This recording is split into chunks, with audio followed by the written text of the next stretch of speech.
Usa ka 2 anyos nga batang lalaki sa Cagayan de Oro City ang patay. Human nga aksidenteng mayab-an og ininit tubig nga itimpla unta sa iyang gatas. Banay sa bata, nagbangutan pa sa kalit nga pagkawala niini. Ani ang report.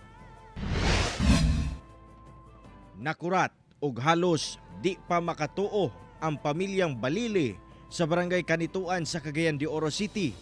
Human ang kalit nga pagpanaw sa 2 anyos nga batang lalaki nga si Cody Ryan Balili. Si Cody giingong aksidenteng nayab-an og ininit tubig sa iyang nawong ug kalawasan. Nadala pa kini sa ospital apan nakabsan gyapon sa iyang kinabuhi ang bata. Lain na akong gibati kay madumduman ako ilang hilihok. Manay manggod to mga yung Diyos, ng biskwit, tagaan ko to, mingon na ko nga. Tagay din yung manghudas kasi dagan-dagan din na siya dito. Unsay ako lihok din iyang kasunod-sunuron. Munang sakit ay ba? Matod pa ni Lola Rosa nga niadtong Hunyo 26 pasado alas 6 sa gabi nag-init og tubig ang amahan ni Cody para sa iyang timplahon nga gatas sa bata. Iyang gibutang ang ininit tubig sa usa ka butanganan ug gibutang ibabaw sa lamesa. Milingi lamang kini kadali tungod adunay gikuha apan nakurat siya diyang kalit misagit ang bata.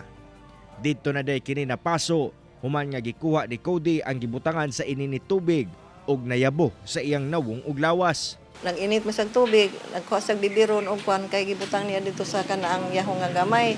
Buwan ng ininit tubig. Katong ininit tubig, bukal kay kadto na ingon niya nga giba kuan pa niya. Hawa di ako di kay mapasok ka ana.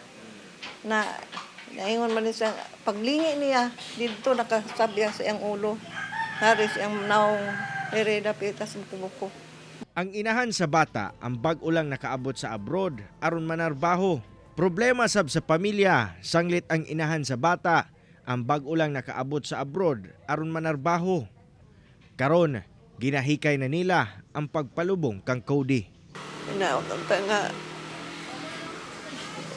sa may iyang kuan pasensya ako namin nga mga kuan kay dili man ginato mahilikayan ang kay kuan na kulinaw lang tayo sa iyang lakaw sa iyang kuan kay wa mangimi na mahimo sa iya kay iya aksidente na manginahitabo. Kauban si Jaybert Pairat sa kamera. Ako, si Cyril Chavez para sa One Mindanao.